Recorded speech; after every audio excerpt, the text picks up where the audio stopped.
semuanya, apa kabar? Senang sekali saya Kim bisa kembali menemani Anda dalam online experience kita hari ini. Untuk teman-teman baik yang Kristen maupun yang bukan Kristen yang sedang menyaksikan tayangan ini, dan juga untuk teman-teman dari Gracia Community Prokerto, Gracia Community Jakarta, dan The City Light Jakarta, saya mengucapkan terima kasih dan selamat bergabung. Terima kasih untuk teman-teman yang sudah menyaksikan tayangan kami selama beberapa bulan ini. Semoga tayangan kami bisa menjadi kekuatan dan berkat untuk kita semua. Dan terima kasih untuk Bapak, Ibu, Saudara semuanya yang sudah dengan murah hati memberikan donasi maupun persembahan di masa yang sulit ini. Dan untuk teman-teman yang ingin memberikan persembahan bisa langsung mentransfer ke rekening gereja yang tertera di layar berikut. Atau bisa langsung ke kotak persembahan yang ada di gereja. Oh ya teman-teman, pandemi COVID-19 saat ini yang masih terus ada sehingga kita harus memasuki era new normal atau tatanan, kebiasaan, dan peraturan yang baru, yaitu dengan cara hidup sehat dan bersih. Dengan mencuci tangan menggunakan sabun, berpergian menggunakan masker, berjaga jarak, dan yang pastinya menghindari kerumunan. Karena bagaimanapun kita harus mulai beraktivitas dan produktif kembali. Tadi sekaligus membuka online experience kita hari ini. Tetap semangat dan selamat menyaksikan. Tuhan memberkati.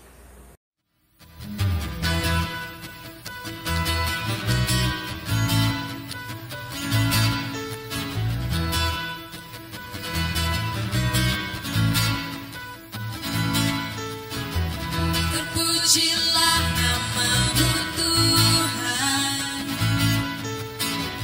kuat dan penuh kemuliaan. Satu suara kami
setia,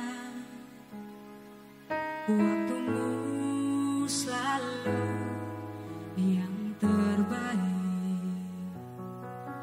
Engkau Tuhan sandaranku, dan ku hanya kan berharap padamu. Satu-satunya yang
berjumpa kembali dalam ibadah hari ini.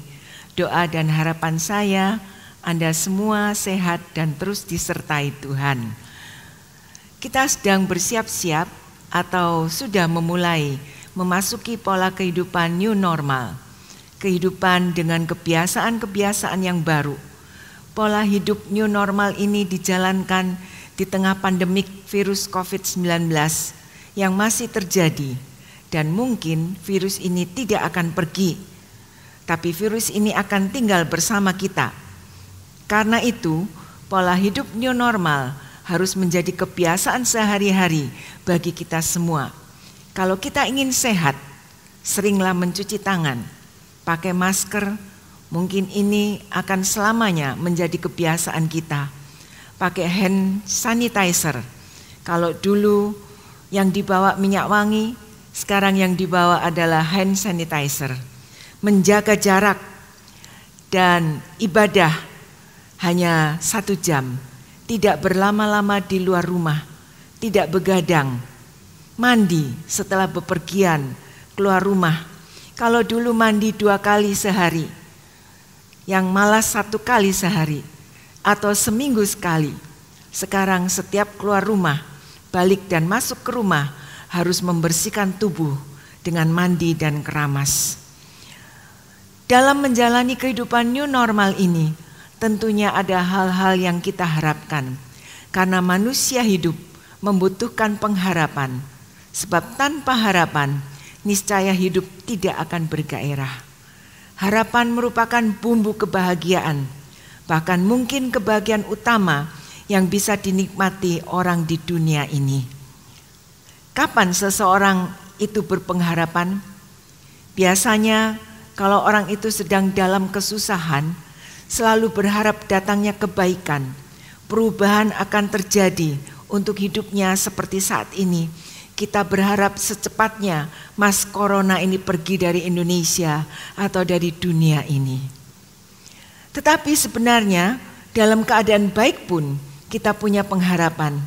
Kita mengharapkan yang lebih baik terjadi dalam hidup ini. Karena itu harapan harus dipupuk dengan baik.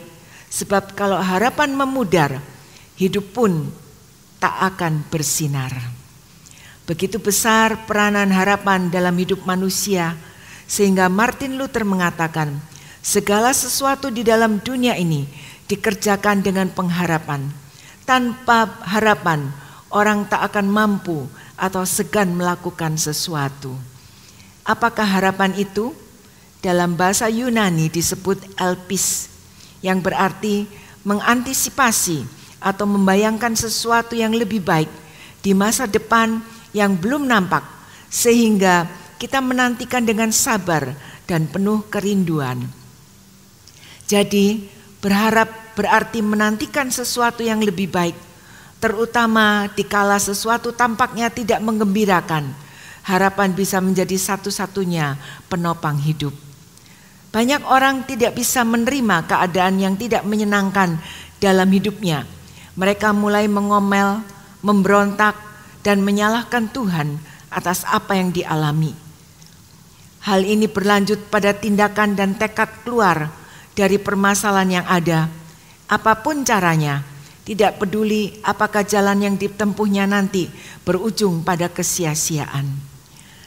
Apa reaksi kita pada waktu kita mengalami suatu peristiwa di dalam hidup kita yang tidak kita harapkan?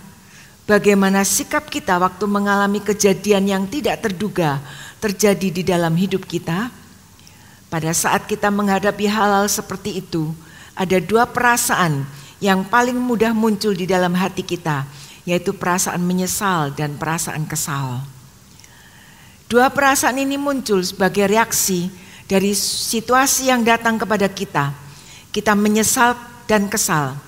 Kita menyesal sebab di dalam perasaan ini kita mengharapkan dan menginginkan kalau bisa kita mengulang kembali dan menarik kembali sejarah supaya peristiwa itu tidak terjadi di dalam hidup kita dan kita bisa memperbaikinya.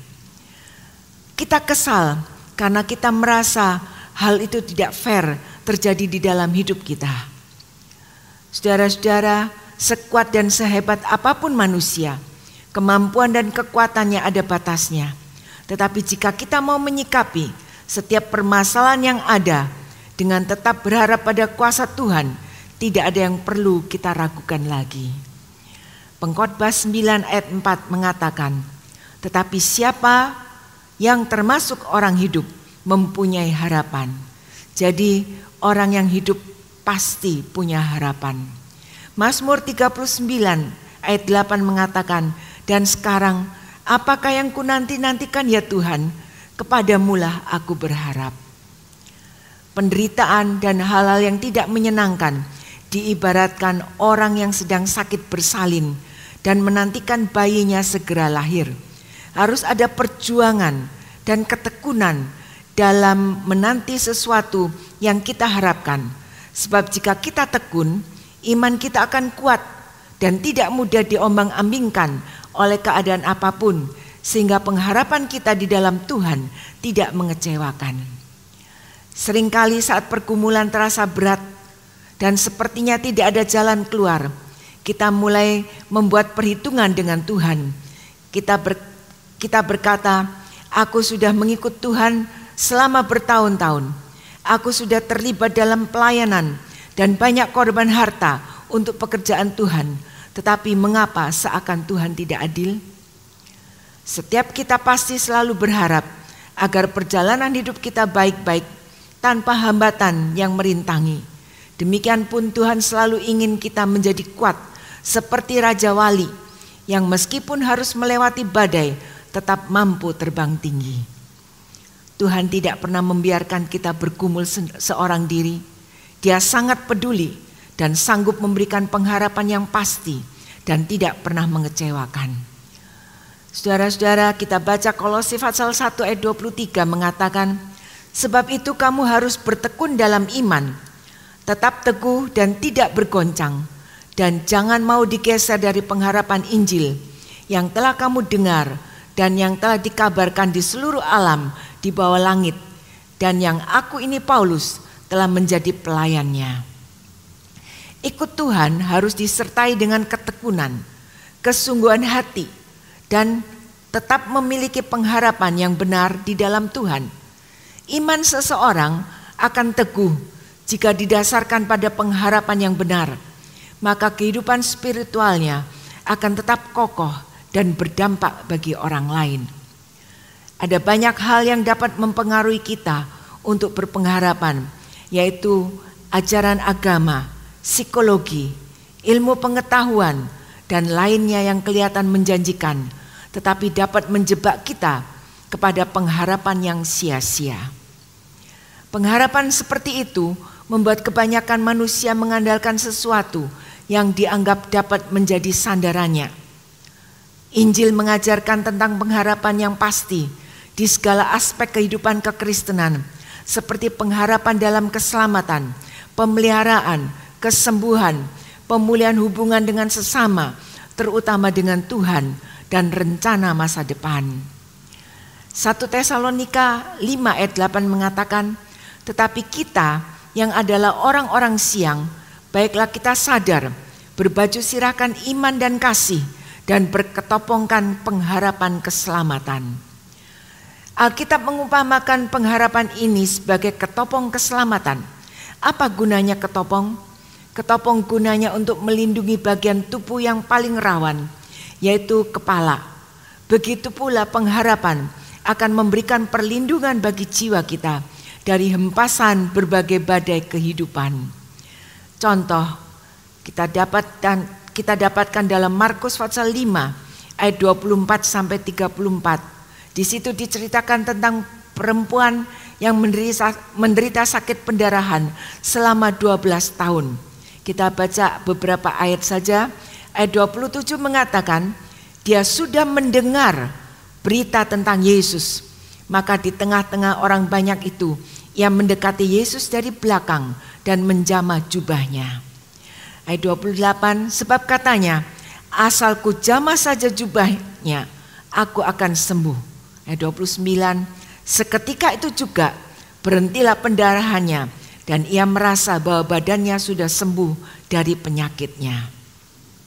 Sakit pendarahan merupakan suatu penderitaan dan suatu penyakit yang memalukan. Penderitaan wanita ini berlangsung 12 tahun, suatu waktu yang lama. Di samping menderita, penyakit perempuan ini juga mengalami 4 macam penderitaan.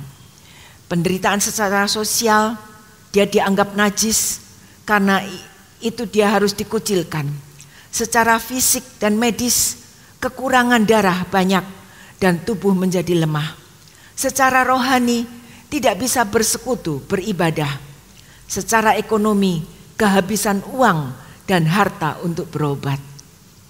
Selama 12 tahun, wanita ini sudah menghabiskan seluruh hartanya untuk menjalani pengobatan. Dan pengobatan itu tidak memberikan hasil seperti yang diharapkan. Dia mendengar tentang segala pekerjaan dan mujizat yang dilakukan oleh Tuhan Yesus. Iman dan pengharapan akan kesembuhan muncul dalam dirinya. Dia mendengar bahwa Tuhan Yesus akan melewati daerah tempat tinggalnya. Dan wanita ini berusaha untuk dapat menemuinya. Iman dan pengharapan itu menjadi nyata ketika perempuan ini menjamah jubah Tuhan Yesus.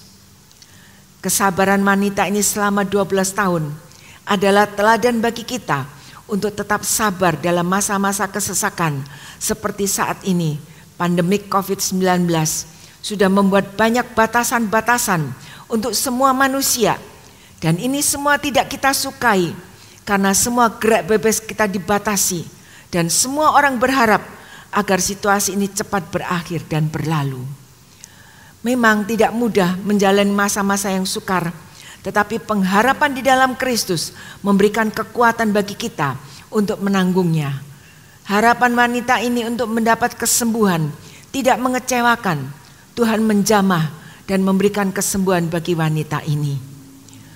Setiap orang perlu mempunyai pengharapan yang dapat kita simak dari kisah ini, bahwa pengharapan itu yang pertama mendatangkan sukacita.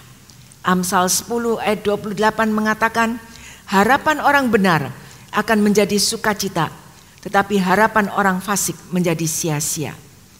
Pertemuan wanita yang mengalami pendarahan selama 12 tahun ini dengan Tuhan Yesus mendatangkan sukacita karena dia bisa menghampiri Tuhan walaupun dengan sembunyi-sembunyi. Ayat 27 mengatakan dia sudah mendengar berita-berita tentang Yesus, maka di tengah-tengah orang banyak itu ia mendekati Yesus dari belakang dan menjamah jubahnya. Mendengar berita tentang Yesus sebagai juru selamat harus membuat kita bersukacita. Seperti saat-saat ini, mendengar berita tentang pandemi COVID-19 yang terus-menerus diberitakan sama sekali tidak mendatangkan sukacita untuk kita semuanya. Karena sudah membuat kita hidup tidak normal. Stay at home, work at home, study from home. Ternyata tidak bisa dilakukan oleh semua orang. Baik majikan atau bawahan, semua merasakan kesulitan ini. Banyak orang kehilangan pekerjaan karena harus stay at home, work at home. Bisa dibayangkan bila semua stay at home, work at home, padahal tugas dan pekerjaan sehari-hari adalah sebagai ojol, sebagai grab, driver, dinas kebersihan, berjualan di pasar.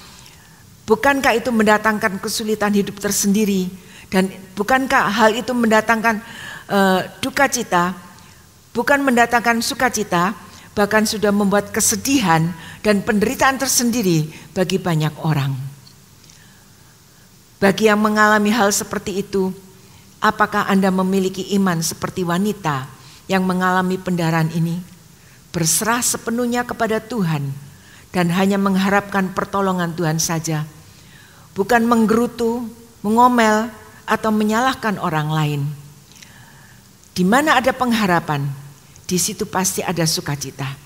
Kesedihan dan kemurungan yang melumpuhkan akan sirna jika angin pengharapan berhembus. Pengharapan akan memberi kekuatan untuk terus berjalan dalam iman dan ketaatan kepada firman-Nya. Orang dunia hanya melihat akhir yang tanpa harapan, namun orang Kristen bersukacita karena punya harapan yang tak akan berakhir. Bersukacita karena Tuhan tidak pernah meninggalkan umatnya yang berharap kepadanya. Bahkan dalam masa-masa sulit, Dia ingin memperkenalkan dirinya sebagai Allah yang berkuasa dan sanggup menolong. Pengenalan akan semakin dalam tentang Allah menghasilkan iman yang semakin kuat, dan kita akan menjadi umat-Nya yang bertindak. Yang kedua, tidak mengecewakan. Roma pasal 5 ayat 5 mengatakan, dan pengharapan tidak mengecewakan, karena kasih Allah telah dicurahkan di dalam hati kita oleh Roh Kudus yang telah dikaruniakan kepada kita. Pengharapan kita kepada Allah tidak akan mengecewakan atau memalukan. Hal itu benar dan sudah dialami oleh wanita yang mengalami pendarahan selama 12 tahun ini. Ayat 27 mengatakan, maka di tengah-tengah orang banyak itu, ia mendekati Yesus dari belakang dan menjamah jubahnya. Suatu tindakan iman, wanita ini datang mendekati Tuhan Yesus walaupun secara sembunyi-sembunyi dan dengan berani menjamah jubah Tuhan Yesus. Bukan Tuhan Yesus yang datang mencari wanita ini, tetapi wanita ini yang datang mencari Tuhan Yesus. Saudara-saudara, harapan untuk mendapatkan kesembuhan dari Tuhan itu benar-benar terjadi. Imannya kepada Tuhan tidak mengecewakan dan memberikan harapan yang pasti. Karena Roh Kudus mengajar bahwa Allah itu kasih, dan Ia juga bersaksi bersama roh kita bahwa kita adalah anak Allah. Kesadaran bahwa kita adalah anak-anak Allah membersihkan pengharapan kepada kita, kepada Allah. Dan dengan pengharapan itu kita tak mudah dikecewakan oleh segala hal di dalam kehidupan ini. Mazmur 119 ayat 116 mengatakan, topanglah aku sesuai dengan janjimu supaya aku hidup, dan janganlah membuat aku malu di dalam pengharapan. Yang ketiga, memberi keberanian untuk bertindak. 2 Korintus 3 ayat 12 mengatakan, karena kami mempunyai pengharapan yang demikian, maka kami bertindak dengan penuh keberanian. Paulus adalah penginjil yang berani, tidak gentar menghadapi tantangan. Salah satu alasannya karena ia punya pengharapan yang luar biasa di dalam Kristus, yang lebih baik daripada Taurat. Wanita yang menderita pendarahan ini juga memiliki keberanian untuk bertindak. Ayat 28 mengatakan, sebab katanya, asal saja ku jamah jubahnya, aku akan sembuh. Di tengah kerumunan banyak orang, dia tetap berusaha untuk dapat menjamah jubah Tuhan Yesus. Wanita ini bukan ingin dijamah oleh Tuhan Yesus, tapi justru wanita ini yang bertindak menjamah jubah Tuhan Yesus. Suatu kerinduan yang sungguh-sungguh untuk mendapatkan pembaruan, kesembuhan dalam hidupnya. Setiap orang yang mempunyai harapan pasti berani, tidak ragu-ragu dalam langkah dan tindakannya. Ia tak gentar menghadapi segala tantangan. Bagi orang-orang yang berpengharapan, menyala-nyala, malam akan kurang pekat, kesepian berkurang sunyinya, dan ketakutan berkurang ngerinya. Yang keempat, pengharapan itu akan memberikan peneguhan. Ibrani 6 ayat 19 mengatakan, pengharapan itu adalah sauh yang kuat dan aman bagi jiwa kita yang telah dilabuhkan sampai ke belakang tabir. Pengharapan bagikan sauh yang mematok kapal pada tempatnya berlabuh, sehingga tak hanyut diseret gelombang. Pengharapan itu bak sauh jiwa, mengikat kita pada surga, sehingga kita tak terhempas oleh gelombang pergolakan dunia ini. Oleh pengharapan itu kita dikuatkan dan tidak putus asa dalam menghadapi kemelut hidup ini. Seorang ibu yang ditinggalkan suaminya karena meninggal, ibu ini tidak mempunyai pekerjaan yang tetap dan kesehatannya makin melemah. Tetapi dia harus membiayai dan menyekolahkan 5 anaknya yang masih kecil-kecil. Ibu ini hampir putus asa. Ia mengaku kepada Tuhan bahwa ia tidak sanggup menjalankan hidup ini dengan kondisi kesehatan yang lemah. Ia merasa bahwa Tuhan meneguhkan pengharapannya sehingga dia dikuatkan untuk terus berjuang dalam hidupnya. Dan akhirnya ibu ini berhasil menyekolahkan kelima anaknya sehingga kelima anak ini bisa meneruskan ke perguruan tinggi dan menyelesaikan pendidikan mereka serta mendapatkan pekerjaan yang baik. Saudara-saudara, masalah bisa menjadi perintang untuk memperoleh sesuatu yang diinginkan. Masalah juga menjadi penghambat tercapainya kesuksesan. Namun orang yang beriman akan melihat masalah sebagai suatu pengharapan. Pengharapan menguatkan dan memotivasi kita untuk menghadapi masalah itu secara optimal dengan tetap mengandalkan campur tangan Tuhan. Masalah pun tidak lagi menjadi hambatan, tetapi justru menjadi jalan untuk terwujudnya pengharapan. Tuhan tidak memberikan masalah di luar kemampuan kita. Tuhan itu baik bagi orang yang berharap kepadanya. Apa yang tidak kita pikirkan, Tuhan sediakan bagi kita. Pada akhirnya, masalah itu tidak ada artinya jika dibandingkan dengan pengharapan yang akan terwujud. Karena itu, pengharapan dikaitkan dengan ketekunan dan kesabaran. Kalau orang punya harapan, ia pasti bisa bertekun, sabar, dan tahan, memiliki keteguhan iman. Apapun masalah yang terjadi, kita akan dimampukan untuk menghadapi masalah dan menjadikan suatu kesempatan untuk mewujudkan pengharapan. Dalam masalah ada pengharapan yang menguatkan iman kita. Amin. Mari kita berdoa bersama-sama. Kita mohon kekuatan Tuhan supaya dalam menghadapi pergumulan hidup ini, Tuhan tetap memberikan harapan bagi kita semua. Terima kasih Tuhan untuk kehidupan yang Tuhan berikan sampai saat ini, yang menyatakan bahwa penyertaan Tuhan tidak pernah berhenti dalam hidup kami. Karena Tuhan tidak membiarkan kami bergumul sendiri. Tuhan sangat peduli dan selalu memberikan kami pengharapan untuk mendapatkan yang lebih baik.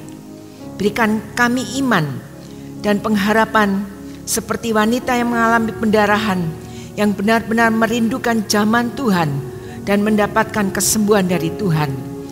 Tuhan, tolong kami, bimbing kami terus melewati kehidupan yang penuh dengan pergumulan dan tantangan ini. Tidak henti-hentinya kami memohon kepada Tuhan agar Tuhan memberikan kami pencerahan lewat pengharapan yang Tuhan berikan kepada kami. Jangan kami Engkau tinggalkan sendirian, karena kami hanya mengandalkan Engkau dalam kehidupan kami. Tuhan, Engkau sendiri akan memberkati kehidupan kami masing-masing. Apapun yang kami kerjakan dalam kehidupan ini, Tuhan akan sertai, supaya dengan penyertaan Tuhan, apa yang kami kerjakan itu dapat berhasil. Kami dapat terus berbagi dengan sesama kami yang memerlukannya, dan kami juga dapat memberikan persembahan-persembahan kami bagi pekerjaan Tuhan dan gereja Tuhan. Terima kasih Tuhan.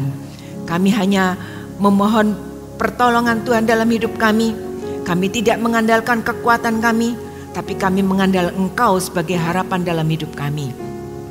Saudara-saudara, terimalah berkat Tuhan. Tuhan memberkati dan melindungi engkau. Tuhan menyinari engkau dengan wajah-Nya dan memberikan kasih karunia. Tuhan menghadapkan wajah-Nya kepadamu dan memberikan damai sejahtera. Berkat dari Allah Bapa, Allah Anak dan Roh Kudus akan menyertai saudara semua dan terus memberikan pengharapan yang baru di dalam hidup ini. Dan kiranya berkat itu tinggal mulai hari ini sampai Tuhan Yesus datang kembali yang kedua kalinya. Dalam nama Tuhan Yesus Kristus, Juru Selamat kami sudah berdoa. Amin. Sampai berjumpa di kesempatan yang akan datang. Tuhan memberkati saudara semua.